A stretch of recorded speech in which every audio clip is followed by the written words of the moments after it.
Public colleges and universities in the United States depend heavily on financial support from the states in which they are located.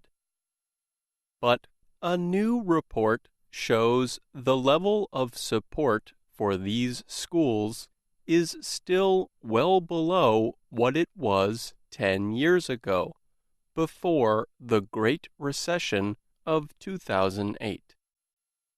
The State Higher Education Executive Officers Association, or SHEEO, released the report in April. It looked at the average amount of money per student each state in the U.S. gave to its public universities for the 2016 fiscal year. It also looked at the national overall average of state spending per student on public higher education. George Pernsteiner is the president of the SHEEO. He says the economic recession marked a difficult period for state funding of public universities. Only 5 American states, Indiana, Montana, Nebraska, North Dakota, and Wyoming, are still spending as much or more on public higher education as they were in 2008.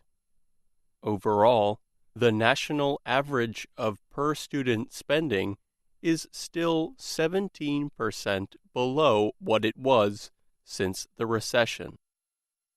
Pernsteiner says that state support of public higher education has long been an important part of American history. In 1862, the U.S. Congress passed the Land-Grant College Act. This gave federal lands to the states where they could build public universities to better educate their populations.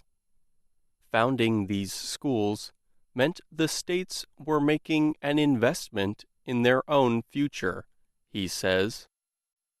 The reason they do it is to improve their society and economy. An educated population is viewed as necessary for both civic engagement and for economic development and growth. So in founding them, they have taken some responsibility for their operation and their support. Some states have taken steps toward trying to get back to the pre-2008 levels of support for public colleges and universities. In fact, since 2012, the national average of state spending on public higher education began increasing.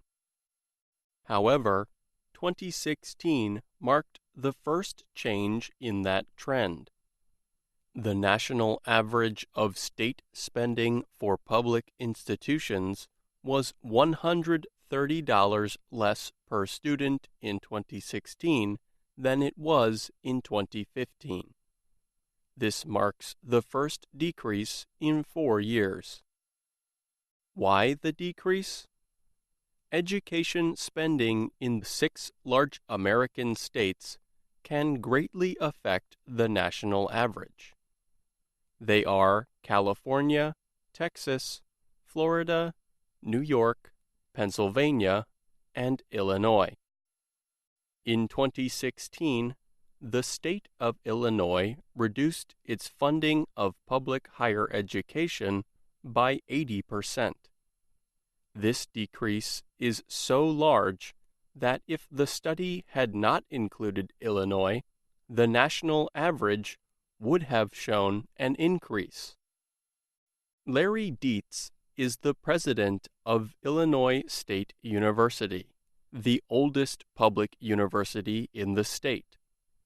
He says state funding normally covers 18% of the university's budget.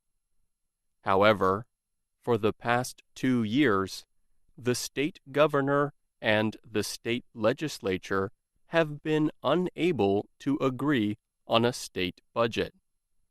This means public institutions in the state have only received the smallest amount of financial support possible. Dietz says his school has had to leave 120 non-teaching jobs unfilled because of the cuts. He notes that any state in the U.S. needs to consider what cuts like this mean for their local economies. Also, they should consider how they are viewed nationally. The overall question that elected officials really need to answer is, what do they want higher education to look like in the future? When I was a student, I would say the entire system of education in Illinois was probably in the top 5 in the nation. I don't know that we are anymore. Richard Ekman is the president of the Council of Independent Colleges, an organization that represents almost 700 private colleges in the U.S. He says states should allow students to use state scholarships at private colleges and universities. This would let more students make use of the opportunities in private schools that they might not otherwise be able to pay for. State governments need to recognize if they have private colleges in their state with underutilized capacity, that the first thing they should do is to make sure that those institutions remain viable. If they do, chances are they will need to spend fewer tax dollars to keep higher education opportunities available for the residents of the state. Ekman notes that the first colleges and universities founded in the U.S. were private. Since most private colleges are in the North, he says, the states have built new colleges to serve the growing number of students in other parts of the country. I'm Pete Musto.